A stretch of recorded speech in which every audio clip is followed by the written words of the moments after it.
अस्सलाम वालेकुम and welcome to जोर का जोड़। आई होप आप लोग खैरियत से होंगे और अच्छे से अपना ख्याल रख रहे होंगे। Another day another show and yes we'll be talking about Pakistan cricket. आगे बढ़कर क्या करना है पाकिस्तान क्रिकेट के लिए, बट ये अच्छी खबर है that mic Hesson is still here. ऐसा नहीं कि जैसे ही ये डोमेस्टिक सीजन और आपका जो है होम सीजन ख़त्म हुआ तो फ़ौरन जो है वो coaches they fly out. Mic Hesson is still here.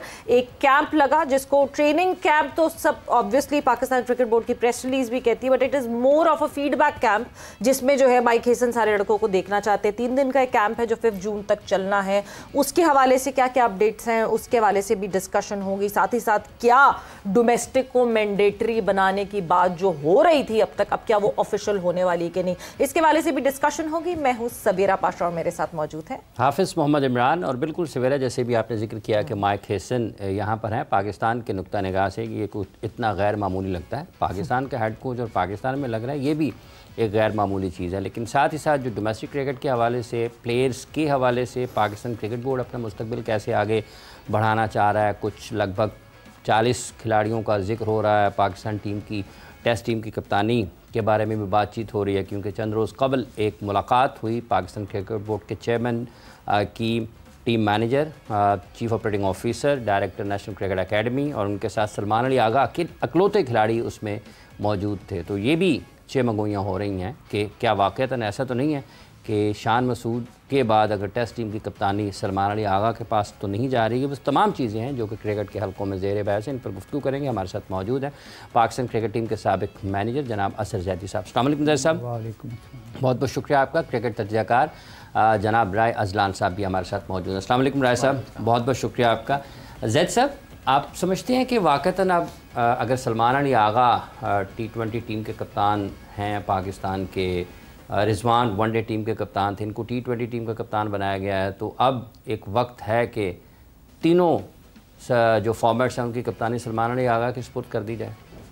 अब तो आपको पता है ये पहले भी हो चुके हैं, कई दफ़ा कईयों के पास रही है तीनों फॉर्मेट की।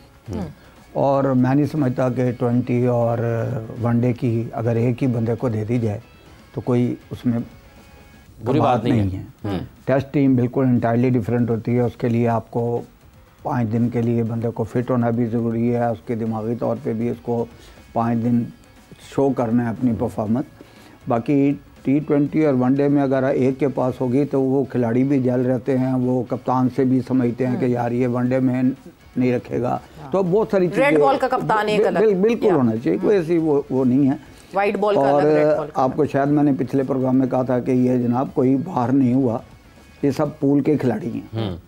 तो आपने देख लिया होगा कि वही 20 या 40 लड़कों के, जिसमें सब काफ़ी लड़के ऐसे हैं जिनका शायद लोग नहीं सोचते थे कभी इनको बुलाया भी जाएगा, टच भी किया जाएगा। तो वो सारे लड़के उस कैंप में भी हैं और उनके पहचान भी हो रही है कि यार ये कैलिबर क्या है, या आते हैं या नहीं आते, या क्योंकि इस वक्त कोई ऐसा मौका नहीं है कि इस वक्त मुल्क से बाहर हों लड़के। तो ये भी देखना होता है कि यार किसी के दिमाग में कोई चीज़ ऐसी तो नहीं बैठ गई कि जी मुझे नहीं जाना अब, या ट्रायल नहीं देने। तो ये इसलिए भी हैं। बाकी 2-3 दिन का कैंप कोई ऐसी बड़ी बात नहीं है। और ये माइक हैसन की बड़ी अच्छी बात है कि वो यहाँ अवेलेबल हैं, क्योंकि वैसे भी उन्होंने ईद नहीं करनी वहाँ जाके, तो वो बेहतर है कि यहाँ लड़कों को देखें। नहीं, सही बात है ना, कोई हो तो मतलब यहाँ भी खैर हो जाती है। तो ये अच्छी बात है कि जो मेन आपका कोच है वो हर लड़के को, उसने तो PSL में ही देखे ना सारे, अब वो अपने तरीके से क्लोजली वाच करेगा फील्डर को भी, बॉलर को भी, स्पिनर को भी, फास्ट बॉलर को, कि यार कौन कैसे खेलता है, तो सबका पता तो होता है। लेकिन जनरली कौन कैसे रिस्पॉन्ड कर रहा है, हर कोच अपने जहन से सोचता है कि यार मेरे मुताबिक ये आने वाला है, टीम में नहीं है। और ये मैं बिल्कुल बाहर के कोचेस के साथ मैंने भी थोड़ा बहुत काम किया, तो वो फैसला अपना करते हैं। ठीक है। ये नहीं, कप्तान से भी पूछते हैं, सब कुछ है, लेकिन फैसला वो अपना करते हैं कि यार ये बेहतर है, नहीं होगा तो अगले मैच में सही, अगले में नहीं तो बाहर होगा। क्योंकि ये PSL या वो 10 मैचेस नहीं है कि आप 5 मैच में किसी को चांस दे के देख लेंगे। ये तो देखा ना, ये गई है बांग्लादेश, ख़त्म हो गई, फिनिश हो गई ना। अब नेक्स्ट सीरीज आएगी, उसमें आपको देखना है कि यार आपने कौन से प्लेयर। तो अगर 2 फॉर्मेट के लिए एक कप्तान और टेस्ट के लिए अलग कप्तान हो तो मैं नहीं समझता कि इसमें कोई ऐसी बुराई है। लेकिन फैसला तो फिर वो बोर्ड के बड़ों ने ही करना है। लेकिन फैसला ऐसा करें कि कुछ अरसे के लिए बनाएं, वक्ती ना हो, सीरीज टू सीरीज नहीं होना चाहिए। हम जो कंसिस्टेंसी की बात करते हैं अजलान, वही कंसिस्टेंसी की बार बार बात होती है। लॉन्गर फॉर्मेट का एक कप्तान और उसके बाद दोनों, अगर मैं वाइट बॉल की बात करूं तो उसके लिए एक अलग कप्तान, क्या तीनों जब एक ही कप्तान को दे देते बहुत ज़्यादा बर्डन हो जाता है एक प्लेयर के लिए? बर्डन भी हो जाता है और थोड़ा सा थोड़ी नेगेटिव शायद बात हो जाएगी, पावर भी एक जगह कन्फाइन हो जाती है। वो एक फैक्टर है, वो अच्छी चीज़ भी है बुरी चीज़ भी है उसके नेगेटिव। अच्छा राय साहब इसमें शामिल कर लें कि अगर हमारे दो भी हो जाते हैं तो फिर भी कहते हैं यार अब वो अपने लिए भी कर रहा होगा, वो भी अपने लिए कर रहा होगा। वो चीज़ रहेगी, बिकॉज आई थिंक हमारे यहाँ एक आदत भी है कि हम नियतों को जज करते रहते हैं, हालांकि किसी के पास सुपर पावर नहीं होती जो नो के किसी के लिए की नीयत क्या चल रही है। बट ये भी देखना होगा कि इस पूरे कैलेंडर ईयर में अब से लेके दिसंबर तक सिर्फ 2 टेस्ट मैचेस हैं हमारे, वो जो साउथ अफ्रीका ने पाकिस्तान में अक्टूबर में जो खेलने, उसके अलावा हमारे कोई टेस्ट मैचेस नहीं है। सो हमारा एफटीपी को इतना बिजी नहीं है in terms of test cricket. Pakistan को वैसी टेस्ट क्रिकेट कम मिलती है जो कि ज़्यादा मिलनी चाहिए, पाकिस्तान को ज़्यादा टेस्ट मैचेस खेलने चाहिए। हमारे होम पे 2 मैचेस की सीरीज हुआ करती है, जबकि वो 2 मैचेस की सीरीज मिलनी चाहिए या हमें ज़्यादा प्लान करना चाहिए? हमें ज़्यादा प्लान करना, हमने ओवरऑल लेवल एफटीपी देखे तो बड़ा छोड़ के T20 ले लेते हैं, बड़ा इल प्लान्ड है, बिकॉज हम कहीं गए और वहाँ पे हमने एक सीरीज प्लान कर ली। इस साल में हमारी कोई भी उस तरह से कंपेटिटिव सीरीज नहीं है in terms of T20 cricket, जबकि हमारा वर्ल्ड कप आ रहा है नेक्स्ट ईयर। कहाँ खेलना है दैट्स अ सेपरेट डिबेट कि वो किस तरह से होगा, बट वर्ल्ड कप आ रहा है अगले साल। तो इस साल अगर हम ठीक है, अफगानिस्तान हमें थोड़ी कंपेटिटिव टीम लगती है, बट देन अगेन वो उस तरह से बड़ा नाम नहीं है ऑन पेपर अगर बात कर ली जाए। हमने भी बांग्लादेश के साथ जाकर खेलना है। सो इन सब चीज़ों के चलते हुए उस किस्म की हमारे पास नहीं है इन टर्म्स ऑफ T20 की प्लानिंग। हाँ, हमने ODIs काफ़ी खेलने हैं with West Indies, with Australia, with south Africa and Sri Lanka, कोई अगले 10-1 माह में। सो इन चीज़ों को देखते हुए हमारा वाइट बॉल का कैलेंडर थोड़ा सा बिजी है, बट रेड बॉल का उस तरह से बिजी नहीं है। तो उसमें दोनों चीज़ें ट्राई की जा सकती हैं। Other they can give the whole captaincy to Salman Ali Agha, because वो तीनों फॉर्मेट्स में परफॉर्म भी कर रहा है। हमारे यहाँ वो भी होता है कि ये नहीं देखना कि वो उसमें तीनों फॉर्मेट्स को लीड करने की कंपिटेंसी है या नहीं, बस ये देख लेते कि यार कंसिस्टेंट है ना तीनों में, कप्तान बना दो। सो शायद ये गलती हमने पहले भी 1-2 मरतबा की है। वो आई होप कि अगर ये कर रहे हैं तो वो it turns out good, but it won't be a good idea आपको, क्योंकि आप दूसरी चीज़ अभी तक माइक हैसन जो है वाइट बॉल के कोच हैं, रेड बॉल के कोच नहीं हैं। सो रेड बॉल के कोच का आना इज़ अनदर थिंग। उसकी भी कुछ सही होगी कि उसको कप्तान किस किस्म का चाहिए, मोस्ट लाइकली उसकी भी सही होगी। मतलब अभी तक तो वो चीज़ भी अटकी हुई है। सो ये बड़ा इंटरेस्टिंग होगा कि एक कैप्टन है लेकिन उसके कोचेस 2 हैं। सो मे बी इस चीज़ को जहन में रखते हुए they might split the captaincy as well. तो जैद साहब, ये जो कोच है, क्या ये एक होना बेहतर नहीं है कि अगर हम टेस्ट मैच के लिए और कोच ले आएँ, T20 और वनडे के लिए कोई और कोच ले आएँ? अब साहब अगर सारे फॉर्मेट में कुछ प्लेयर खेलते हैं, रेड से भी कुछ खिलाड़ियाँ जो तीनों फॉर्मेट खेलते हैं, तीनों फॉर्मेट खेलते हैं, तो आपका क्या ख्याल है कि माइक हसन वगैरह ये वाइट बॉल ही खेलें, सिर्फ रेड बॉल नहीं खेले? तो बात सिर्फ ये है कि प्लेयर्स के ऊपर ना एक बड़ा अच्छा असर होता है। अगर वो समझते हैं कि यार इसने वनडे में भी होना है तो ये मुझे उधर से भी बाहर कर देगा, एक डर, एक खौफ होता है। तो मैं भी टीमों के साथ रहा हूँ, मैंने भी देखा है कि अब अगर आप, बट आप सॉरी कथा कलामी की माजरत, बट आप इस पे अग्री करते हैं कि किसी एक प्लेयर की टेस्ट पे परफॉर्मेंस बुरी हो तो उसको ODI में भी ड्रॉप कर दी जाए क्योंकि टेस्ट में उसने अच्छा परफॉर्म नहीं किया था? ये अच्छी रिवायत है? बिल्कुल नहीं है। हाँ, बिल्कुल नहीं है। एक आदमी 4 दिन का, आपको पता है पहले जो 5 दिन के जो प्लेयर होते थे, आप पुराना निकाल लें रिकॉर्ड, हनीफ मोहम्मद वगैरह का कितने रन हैं उनके, 300-300 400 रन है, लारा वगैरह के 400 रन हैं। तो अगर, और वो वनडे भी खेलते थे, और वो अगर आज के हिसाब से देखें तो वो 20 के भी बड़े प्लेयर थे। क्योंकि वो मुझे अच्छी तरह याद है, रिचर्ड ने कहा if you can play on the first ball for 6 you go for 6। तो वो बात ये नहीं है। और आपने देखा भी होगा कि वेस्ट इंडीज़ खेलती भी ऐसी थी, टेस्ट मैच में भी अगर पहली गेंद पे लगा तो वो उन्होंने वो वी वाली क्रिकेट ख़त्म करा दी थी, जो हमारे पाकिस्तानी कहते थे ना कि वी में आए और वी तोड़ के साइड में कर देते। वो क्रिकेट में देखें, एक जगह हम देख रहे हैं 20 की क्रिकेट के, आपने 20 में भी क्रिकेट देखा है। अगर जितनी मेरा ख्याल है कि गंदी फील्डिंग्स है सारों ने की है रल के, तो वो अगर उस तरह के कैचेज छोड़ेंगे तो फिर आप 70 कर लें, 60 कर लें, वो काम। लेकिन जहाँ न्यूजीलैंड आएगी, फील्डिंग हमारा कौमी और इज्तिमाई मसला है, जहाँ इंग्लैंड आएगी, जहाँ न्यूजीलैंड आएगी, इन ऑस्ट्रेलिया वो इस तरह कैच कभी नहीं छोड़ते, ठीक है ना। फिर आपका पता लग जाता है। और अगर बहुत सारी चीज़ों में अच्छा नहीं लगता किसी का नाम लेना, कि अगर आप पहली गेंद पे कैच छोड़ गया तो आप उसके बाद 70 कर लें, और कैच भी ऐसा छूटा हो जिसका आपको पता हो कि यार ये बड़ा इजी कैच था और नहीं पकड़ा गया, ठीक।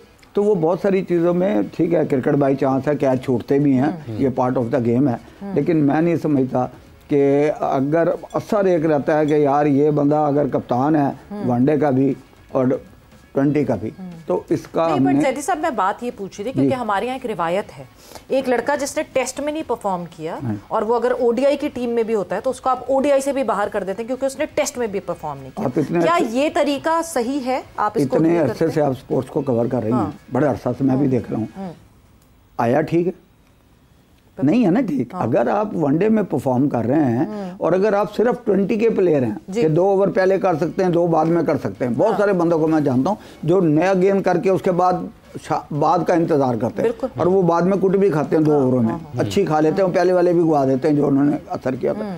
ये नहीं है कि जहां आपने देखा कि यार ये वनडे में लड़का जान मारता है, इसने रन्स किए हैं, तो ये थोड़ी है कि यार फिर मत खिलाएं उसको टेस्ट ना, आप वनडे तक महदूद कर दें। अगर आपको पता है कि ये बंदा सिर्फ 4 बॉलर का है, 2-2 ओवर का बॉलर है, तो आपको उसको 20 तक महदूद कर दें और उसको बता भी दें कि यार तुम 20 के प्लेयर ही हो भाई। तो ये अगर टेस्ट मैचों में आप किसी का कैच ऐसे छोड़ते हैं, वो 3 दिन वारी लेते हैं, छोड़ते नहीं है जहाँ। वनडे में तो फिर आपकी आ जाएगी, 20 में भी फिर आ जाएगी शायद वारी। लेकिन देखें जब आप टीम बिल्ड कर रहे हो ना, तो आप ओवरऑल दूर की सोचें, आज की ना सोचें कि आज क्या हो रहा है। ठीक है, बांग्लादेश के खिलाफ आपने लड़के चेक किए, मैं उस दिन भी आपको ये कह रहा था ना कि लोकल सीरीज़ में काफ़ी लोग चेक हो जाते हैं, बाहर 16 ही लेके जाते हैं, 15 लेके जाते हैं, यहाँ आप जब मर्जी बुला लें, जिसको मर्जी इंडक्ट कर लें और खिला लें, तो आप चेक हो जाएगा लड़के। अब लड़के तो वही हैं, कौन सा लड़का आपको ऐसा जो बिल्कुल ब्रांड न्यू खेला हो, जिसका आपको पता ना हो कि फर्स्ट क्लास नहीं खेली, 20 का नहीं खेला, किसी की लीग नहीं खेला और वो क्रिकेट खेल गया, बताएं। मतलब मुख्तलिफ सतह पर खेलते हुए आ रहे हैं। राय साहब, ये जो अभी जिक्र किया जैदी साहब ने बांग्लादेश की क्रिकेट सीरीज़ के हवाले में और PSL के साथ, क्योंकि बहुत सारी बैटिंग परफॉर्मेंसेज और बॉलिंग परफॉर्मेंसेज भी जुड़ी हुई हैं उससे, जब आप निस्बतन बेहतर टीम से खेलेंगे तो एक मौका मिला, आप उससे फ़ायदा नहीं उठा पाए जो भी टीम खेल रही है, लेकिन जब आप ऑस्ट्रेलिया, इंग्लैंड और न्यूजीलैंड, ये साउथ अफ्रीका या दुनिया की बेहतरीन टीमों के ख़िलाफ़ खेलेंगे तो ये मौके आप वो ज़ाया नहीं करेंगे। तो आपको लगता है कि ये एक पहलू है जो कहीं ना कहीं पाकिस्तान क्रिकेट टीम के लिए मुश्किलात पैदा कर सकता है? ऑब्वियसली जब आप मुश्किल टीम से खेलेंगे तो आपकी स्ट्रैटेजी, आपकी अपनी स्ट्रैटेजी भी थोड़ी सी डिफरेंट होगी। दूसरा, ये सीरीज़ जो थी वो बड़ी हद तक कम बैक 11 की बुनियाद पर थी, बिकॉज बहुत सारे खिलाड़ियों का कम बैक हो रहा था। उसमें कुछ नए कम्बिनेशंस हमने चेक किए और वो लकीली थोड़ा सा वो परफॉर्म भी उस तरह से कर गए, because it's been a while के पाकिस्तान ने 60+ स्कोर जो थे पिछले 5-6 सालों में, मुझे याद पड़ता है को 3 एक मरतबा पावर प्ले में किया था, जबकि पिछले 1.5 साल में 6 मरतबा गालबन ये मार्का मार लिया हुआ है। सो वो इस किस्म के पॉजिटिव साइंस हमें नज़र आ रहे हैं। बट इस दौरान ये भी देखना, वो बात वो आ जाती है ना कि किस किस्म की ऑपोजिशन थी, बट देन अगेन आपने उनको 3-0 से हराया है, बड़ा डोमिनेटिंग हराया है, किसी भी मुकाम पे ऐसा नहीं लगा कि वो बिल्कुल ही ओवर पावर करें, ये वही हावी नहीं हुए, वही टीम है। बेशक एक डिफरेंट फॉर्मेट था, डिफरेंट लोग थे, बट हमें यहीं पे टेस्ट मैच हरा कर गए थे, तो वो एक साइकोलॉजिकल फैक्टर ज़रूर था। इन्होंने ये हमें 2015 में अपने मुल्क में बुला के ग्रीन वॉश भी किया हुआ है। अभी हमने इन्हीं के मुल्क में जाके खेलना है जहाँ पे कंडीशंस बड़ी हद तक इनके लिए साजगार होंगी। वहाँ के लिए हमारे पास क्या उस किस्म के स्पिनर्स या उस किस्म की वेरिएशन के पेसर्स मौजूद हैं जो कि उन विकेट्स पे कारसाज हो सकें, हमारे बैटर्स क्या हो सकेंगे, ये चीज़ देखनी होगी। देन अगेन हमारी आगे की क्रिकेट में डेफिनेटली वो एक स्टैंडर्ड सेट हो चुका हुआ है कि आप सीना नेशंस के खिलाफ किस तरह का परफॉर्म करते हैं, वो एक आपको इस्टेब्लिश ज़रूर कर देता है। वो डेफिनेटली एक बहुत बड़ा चैलेंज है। बाकी इस सीरीज़ में जो थोड़ा सा वीकर लिंक मुझे नज़र आया, मुझे फील हुआ कि शायद हमारी फास्ट बॉलिंग मज़ीद बेहतर हो सकती थी। वो मुझे इस सीरीज़ में एक वीकर लिंक नज़र आया जिस पे हमें थोड़ा सा काम करने की भी ज़रूरत है। मतलब इस वक्त स्पेयर हेड कोई ऐसा न था नहीं, मतलब ठीक है Hasan was doing that, but again opening the bowling and doing that, मेरा ख्याल से वो इम्पैक्ट नहीं उस तरह। Hasan was very good, Hasan तो बहुत फिट लग रहा था, coming back from a career threatening injury, उसका कमबैक करना, सो उसके लिए उसके पास भी वो एक चीज़ थी कि मुझे अपने आप को साबित करना है। And he is having very phenomenal 2025, वो चाहे नेशनल T20 जो उसने PSL शुरू किया ना, वहीं से ही वो बड़ा आई थिंक PSL शुरू होने से पहले नेट पे जो बॉलिंग की है ना, उसने वहाँ पे ही बता दिया था कि ये हमें शायद पुराने वाला हसन अली वापस आ गया, बिकॉज जिन लोगों ने बड़े अरसे बाद देखा था वो खुद हैरान हो गए थे कि एक सेकंड ये क्या किया है इसने। सो जिसका पहला नेट पे स्पेल था कराची में वो बड़ा ज़बरदस्त था, और वो वहीं पे थोड़ा सा हमें अंदाज़ा हो गया था कि this is going to be his year, and he ended up getting 17 wickets in the season. And उसके बाद उसने उसी परफॉर्मेंस को फॉलो भी किया इन T20 सीरीज। तो वो नज़र, और उसने बड़ी मेहनत की है to come back to this. उसने कोई बयानबाजी नहीं की, उसने कोई रोने नहीं रोए, वो वापस गया, नेट इंजरी अपनी सर्जरी करवाई, रिहैब किया। कोई रोने भी रो रहा है? कहीं रोते ही हैं।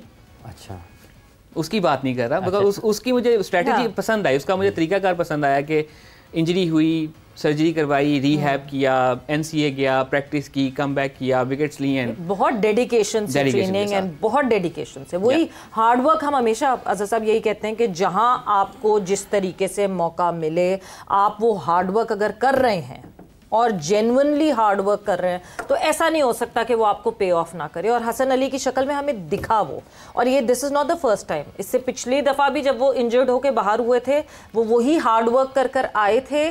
तो वो सेंट्रल पंजाब वाली जो हम बार बार बात करते हैं, तो ये जब भी गैप के बाद वो हार्ड वर्क अपने ऊपर कर कर आते हैं, वो इट वाज विजिबल।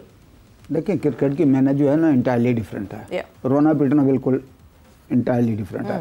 और मैं समझता हूँ कि अगर कोई आदमी जायज़ भी रो रहा है तो उसको चले समझा देना चाहिए जाके कि यार आप सही रो रहे हो लेकिन आप बाहर नहीं हो। बहुत सारे जल्दी कर देते हैं ना रोने में भी, रोने में भी जल्दी कर देते हैं। वो टाइम से रोएं तो कोई बात नहीं होती। हर बंदे का ख्वाब ख्वाहिश, देखें आप, ये टीम में रहना कमाल है। बिल्कुल, जितना ज़्यादा रहेंगे, कितना आपको पता पुराने कितने प्लेयर हैं जो 15 साल 17 साल 16 साल टीम में रहे। अब आपने किसी को 1 साल देखा, किसी को 2 साल देखा, बाहर हो गया।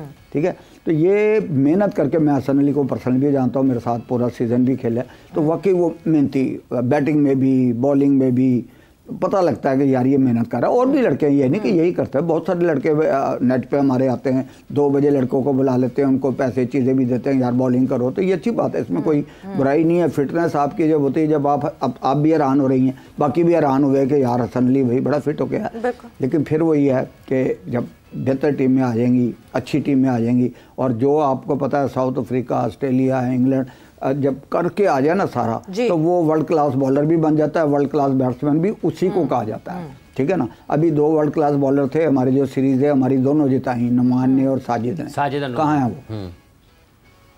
कहाँ है वो? उसको वैसे बिठा देते कहीं स्टेडियम में ला के, पग चक बना के कि यार ये हमारे हीरो हैं। और PSL के मैच देखने आते रहे हैं मैं बता रहा हूँ ना, लेकिन किसी हमने तो वैसे नहीं देखा ना, खुद अपने तौर पे जो भी गया, लेकिन वो हीरो थे। ये दोनों जितनी भी सीरीज दोनों जीती हैं, उनके वो दोनों हीरो थे। अब वो किसी जगह नहीं थे। तो अब अगर आप ये कहें कि जी उनसे बड़ी उम्र का कोई नहीं था, तो हैं लोग, लेकिन बोर्ड या सिलेक्टर बेहतर समझते हैं कि कौन से फॉर्मेट के लिए कौन से लड़के होने चाहिए, कौन से, बिल्कुल हर बंदा समझता है। आप पे प्रोग्राम करते हैं, आपको भी समझ आती है, स्कोर कार्ड देख के हम भी पहचान लेते हैं कि, लेकिन आप मैच देख रहे हो तो फिर आपको कैच छोड़ने की पोजीशन का भी पता लगता है कि यार इसने किस अंदाज में छोड़ा, वाकई छोड़ना चाहिए था कि नहीं, या हाथों में से ऐसे जा रहा है तो आप यहाँ से कह रहे हैं बड़ा दूर था। तो ये सारी चीज़ें करीब खड़े होकर आप या टीवी पे बात करके आप अंदाज़ा लगा सकते हैं। तो मैं नहीं समझता पाकिस्तान के पास बड़ा टैलेंट है, लेकिन फिर वही है कि क्लब क्रिकेट को जहाँ से लड़का बन के आता है, जहाँ से लड़का तैयार होके आता है, जहाँ से लड़का ट्रायल देने के काबिल होता है, और उनके ऑर्गेनाइजर्स को देखें, गलत आदमी कहीं भी हो सकता है जी। उसको आप पेनलाइज करें, उसको आप शोकाज दें, उसको आप निकालें, लेकिन जहाँ बेहतरी हो रही है, जहाँ प्रोवाइड करके दे रही है टीम, जहाँ लड़के पैदा करके दे रही है, जहाँ से अंडर 19 लड़का निकल रहा है, अंडर 17 निकल रहा है, ट्रायल देने के काबिल निकल रहा है, उनको ज़रूर अप्रिशिएट करें। ठीक है ना, अच्छी बात थी। अभी मैं देख रहा था, खुर्रम नियाज़ी साहब ने ये टेस्ट लिए हैं, अंडर 17, अंडर 16, तो मुझे कोई बता रहा था कि जो टॉप स्कोरर हैं और टॉप बॉलर हैं, वो फिटनेस टेस्ट क्लियर नहीं किया उन्होंने, जो टॉप स्कोरर और टॉप बॉलर थे। तो अच्छी बात है कि यार फिटनेस पहले है। देखा ना, आप किसी एक बंदे का कैच छोड़ते हैं 10 पे और वो 150 कर देता है। वो जैसे हम बात करते हैं ना कि आप एथलीट पहले हैं, और एथलीट होने के बाद जो है आप क्रिकेटर होंगे या फुटबॉलर होंगे या हॉकी प्लेयर होंगे। बट सबसे ज्यादा एक इंपॉर्टेंट चीज जो हम हार्डवर्क की बात कर रहे हैं, प्लेयर्स जो टीम में कमबैक करने के लिए इतना हार्डवर्क करते हैं, I hope and I believe कि उनको टीम में रहते हुए भी उतना ही हार्डवर्क करना चाहिए। वक्त एक ब्रेक का हुआ, हम ब्रेक पर जा रहे हैं, ब्रेक से वापस आएंगे तो कॉन्वर्सेशन को आगे बढ़ाएंगे।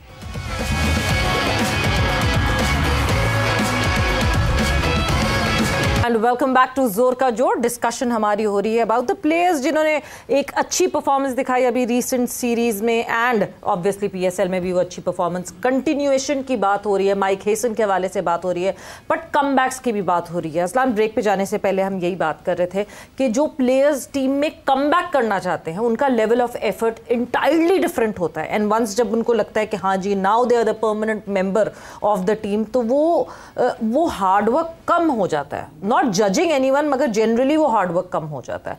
उसको कंटिन्यू रखना जरूरी है, और उसके लिए क्या पुश मिले इनको कई मैनेजमेंट से, क्योंकि स्पून फीड की तरह करेंगे इनको, बच्चे थोड़ी हैं। I think as a professional आपको थोड़ा सा अंदाज़ा होना चाहिए, और दूसरा एज ए ह्यूमन भी आपको अंदाज़ा इस तरह से होना चाहिए कि आप उसको अपने हिसाब से इस तरह से देख सकते हैं कि जब मैं टीम में नहीं था तो मैं कितनी स्ट्रगल कर रहा था और मैं कितनी एफर्ट कर रहा था आप इस जगह बनाने के लिए, तो कोई और भी इतनी मेहनत कर रहा होगा, शायद उससे ज़्यादा मेहनत कर रहा होगा जगह बनाने के लिए। So it's a competitive sports, professional game है कि जो बेहतर करेगा वो खेलेगा, जो बेहतर नहीं करेगा उसके लिए अनफॉर्चुनेटली जगह नहीं बन सकेगी। ये मतलब एक टीम और फैमिली में यही फ़र्क होता है, बिकॉज फैमिली में जो नहीं परफॉर्म कर रहा उसको आप पीछे नहीं छोड़ सकते हो, साथ लेके चलना पड़ता है, बट टीम के केस में जो नहीं परफॉर्म कर रहा आपका पार्ट, आपको तरीके से उसको हटा के उसकी जगह एक परफॉर्मिंग पार्ट लेके आना होता है। रूथलेस कट थ्रोट कंपटीशन होना चाहिए। कंपटीशन ऐसे ही होता है, उसी की बुनियाद पे फिर आपकी टीमें बेहतर होती हैं। लेकिन राय साहब, यहाँ पर तो ये भी रुझान पाकिस्तान में नज़र आया ना कि वो और निकालें, वो वज़ीर आज़म है, वो बादशाह है, तो ये तो फैमिली से बहुत आगे की चीज़ें हैं। बिल्कुल ऐसे ही है, बिकॉज देखें टीम ने परफॉर्म करना है ना, टीम के पास कुछ KPIs होते हैं, उनको उसने अचीव करना है, तो उस टीम की परफॉर्मेंस को मेजर किया जाएगा कि अच्छी थी, अगर नहीं परफॉर्म उनको अचीव कर पाएंगे तो कोई बुरी टीम थी। फैमिली के केस में कोई KPI थोड़ी है। सो इसलिए वो जो हमारे यहाँ कॉर्पोरेट ऑर्गेनाइजेशंस में भी कहा जाता है कि this is like a family, no it should be team, तभी वो परफॉर्म कर सकेगी, बिकॉज वो टीम की तरह बिहेव करेगी। So team should behave like a team, athlete should behave like an athlete, because उसकी जगह लेने के लिए और 70 बंदा पीछे लाइन में लगा हुआ और वो भी मेहनत कर रहा है। But then why do franchise say we are a family? बहुत सारी फ्रेंचाइजें क्लेम करती हैं। अगर ऐसा है तो फिर हर साल 8 लड़के क्यों रिटेन करते हैं, पूरे के पूरे 21-22 क्यों नहीं कर लिए जाते? पॉइंट है। So it is a performance based thing. ठीक है, वो एक फैमिली है, आप जिन लोग जो छोड़ के भी जाते हैं उनके साथ आपके रिलेशनशिप्स बहुत अच्छे होते हैं, ऐसा नहीं है कि आप उनको सलाम करना बंद कर देते हैं, बहुत अच्छे होते हैं, बट देन अगेन आपने ये भी तो देखना है ना कि आपकी ग्रेटर गोल के लिए क्या चीज़ अच्छी है। अगर वो चीज़ वहाँ पे वो प्लेयर, सॉरी मैं चीज़ कह रहा हूँ, वो प्लेयर वहाँ पे फिट नहीं बैठ रहा है, आप एसेट ही हैं या लाइबिलिटी बन गए? अगर आप लाइबिलिटी बन रहे हैं, मे बी आप मेरी टीम में लाइबिलिटी है बट किसी और की टीम में आप एसेट बन सकते हैं। So that's how it works. So when it comes to, आप ये देखिए कि कल के मैच फाइनल की बात कर लेते हैं कि आपने एक PSL से खिलाड़ी की परफॉर्मेंस की बुनियाद पर उसको पिक किया as a wicket keeper, and then आपने फाइनल में उसको नहीं खिलाया बिकॉज दूसरा विकेट कीपर आपका अवेलेबल हो गया था। आपको लगा कि ये ज्यादा बेहतर फिट है तो आपने उसको खिला लिया। You could have stick with the person जिसको आपने पिक किया था अपनी टीम में। सो इस तरह की चीजें होती है। आपने अगेन देखना है कि मेरा मकसद आप क्यों खेल रहे हो। एक तो A आपको पसंद है, B आपने जीतना है। सो जीतने के लिए आप फिर हर वो चीज़ करोगे जो कि एक कानूनी पैराहे में रहते हुए बेहतर है और आपका मकसद पूरा कर सकती है। उसको पूरा करने के लिए आप फिर हर किस्म का अच्छा रैसा फिटनेस की आपने बात की, हसन का थोड़ी देर पहले जिक्र हुआ, उन्होंने अपनी जो आपने कहा कि इस किस्म की उनकी हालत थी कि हो सकता है उनका करियर भी ख़त्म हो जाता, उसको कहाँ उन्होंने अपनी फ़िटनेस को बेहतर बनाने के लिए या इस किस्म की फ़िटनेस हासिल करने के लिए काम किया? अगर आपके साथ कुछ इस हवाले से मालूमात आपके पास हो तो। इंजरी के बाद ही केम बैक टू NCA में एक डॉक्टर को उनके साथ एसोसिएट किया गया था। अभी ऐसा है कि वो डॉक्टर उनके साथ NCA के ही डॉक्टर हैं, बट उनके साथ पर्सनल कंसल्टेंसी बहुत ज़्यादा हो रही है टू दिस पॉइंट के मैंने क्या खाना है, मैंने किस दिन क्या एक्सरसाइज करनी है। सो प्रॉपर वो जो एक फास्ट बॉलर का कह लेते हैं ट्रेनिंग प्लान जो है, ट्रेनिंग प्लान है, उसका वर्कलोड मैनेजमेंट है, इवन उसकी जिम मैनेजमेंट है कि आज तुमने इतना वजन उठाना है, इतना वजन नहीं उठाना है, इस दिन जिम जाना है, इस दिन जिम नहीं जाना। सो प्रॉपर्ली उसको फॉलो किया जा रहा है। एंड जबरदस्ती डेडलिफ्ट तो नहीं लगवा रहे? हसन का दिल करता है डेडलिफ्ट करने को, वो मना कर, आदत हो गई है ना, वो मना करते हैं नहीं करना है। And Hasan is very smart enough कि उसको खुद को भी अपनी बॉडी का अंदाजा, मतलब एज ए फास्ट बॉलर हो जाता है, तो उसको भी अंदाजा है कि अच्छा मेरा ये वाला मसल जो है इस वक्त प्रॉब्लम कर रहा है, तो मैं यहीं पर रुक जाऊं, I should see a doctor, rather than कि मेरी एक बहुत इंपॉर्टेंट बॉडी पार्ट टूट फूट का शिकार है, लेकिन मैं किसी को बता नहीं रहा और उसको साथ लिए चल रहा हूँ, एंड इवेंचुअली उसका नुकसान टीम को हो रहा है। बिकॉज उन्हीं डॉक्टर साहब ने एक बड़ी इंटरेस्टिंग लाइन मुझे कही थी, कहते हैं इसको जनरली समझना because he was my roommate. इसको जनरली समझना, किसी एक टीम पे फिट करने की कोशिश मत करना, but when you are playing with an injured person or slightly injured player, you are going into the field with 10.5 players. So if you are playing with 2 injured players, you are going in the field with 10 players, जबकि दूसरी team के 11 होंगे। So आपको अपनी injury छुपानी नहीं होती। खुदा ना ख्वास्ता कोई मोजी मर्ज नहीं है ऐसा कि जो अछूत का मर्ज नहीं है, अगर इंजरी होगी तो बता देनी चाहिए। So ये चीज़ बहुत ज़रूरी है। बट देन अगेन हमारे यहाँ इनसिक्योरिटीज़ का आलम ये है कि प्लेयर डरता रहता है और बताता नहीं है। थोड़ी देर पहले जरी साहब ने भी उसके जिक्र किया था कि वो हम बताते नहीं है कि हमारे साथ ये मसला चल रहा है कि उसका कोई हल हो सके, बिकॉज ट्रस्ट लेवल नहीं है, इनसिक्योरिटीज़ हैं। देन अगेन जिस उन्होंने कहा था कि कप्तान को लंबे अरसे के लिए कप्तान होना चाहिए, हमारे यहाँ तो कप्तान को भी श्योर नहीं होता कि वो सीजन का कैप्टन है कि 3 माह का कैप्टन है कि साल का कैप्टन है। कप्तान ही नहीं होता।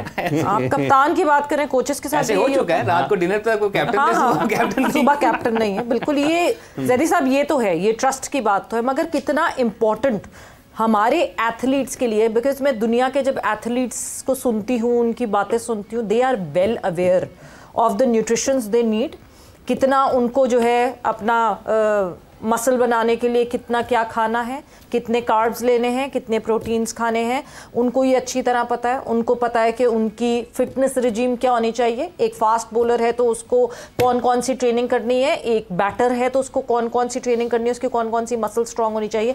ये अंडरस्टैंडिंग हमारे लड़कों में नहीं है। हमारे लड़कों को स्पून फीड करना पड़ता है।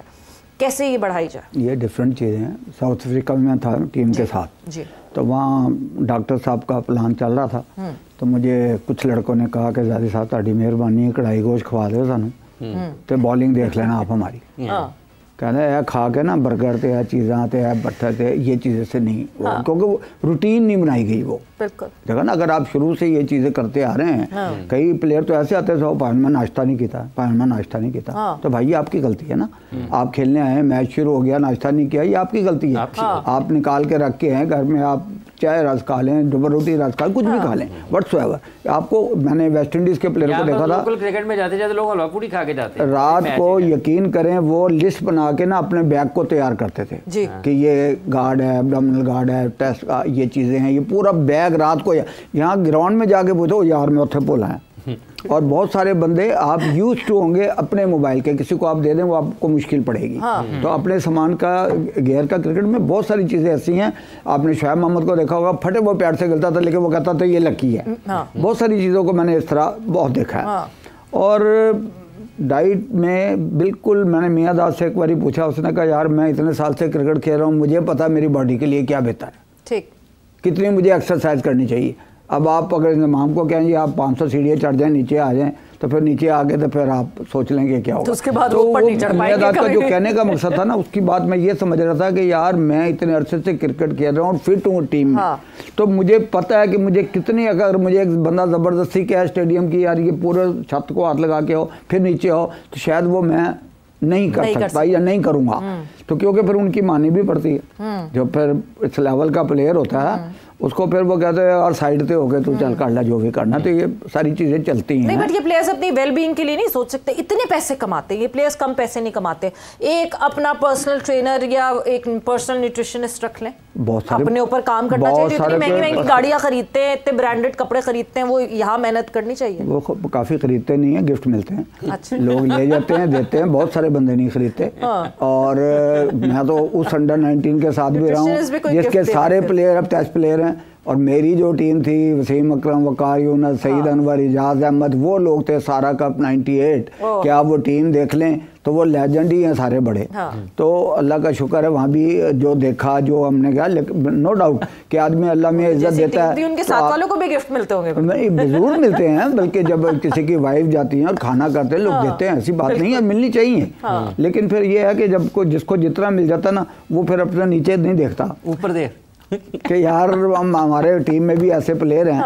मैं तो बहुत सारे प्लेयर को कहता हूँ कि भाईजान तुसी भी मांग के ही पाते रहे हो चीज़ां, तो अपनी चीज़ां किसी को दे दो। अच्छा होता है ना कि किसी को आप चलें। कल केन विलियमसन का बताया ना उन्होंने कि कप्तान, कल केन विलियमसन का बताया उन्होंने कि 2 बैट उसके जो लगभग 8 या 10 लाख रुपए के होंगे, वो अब्बास को दे दिए कि ये तुम्हारे लिए हैं, 4 पड़े हुए हैं, ये 2 तुम ले लो। तो ये जो आपने बात की 2 किस तरह के मुख्तलिफ सोच। अच्छा जैसे सब ये यहीं से आप जब देते हैं, ऐसा नहीं है। रज़ाक वगैरह, अलीम डार वगैरह मैं देखा है कि बहुत सारी चीज़ें वो बल्कि मेरे घर छोड़ देते हैं कि यार भाई साहब जो ऐसे प्लेयर हैं अपकमिंग और वो जो करामत के बहुत फैन हो गए थे उसको तो डार साहब ने मोटरसाइकिल दे दी थी। मैंने बहुत सारे बंदों को दिया है। इमरान नज़ीर भी इस काम में बड़ा आगे है, जिनको मैं जानता हूँ बहुत सारे लड़कों को। उन्होंने हमेशा अपने यूज स्टफ भी देते हैं बहुत सारे कि यार ये उन प्लेयरों को दे दें, तो होना चाहिए ही, इसमें ऐसी बात कोई नहीं है। अच्छा राय साहब, ये जो आप खिलाड़ी क्या पाकिस्तान में ये ज़्यादा सोचते हैं कि यार ये मैं पाकिस्तान क्रिकेट के लिए खेल रहा हूँ तो मेरी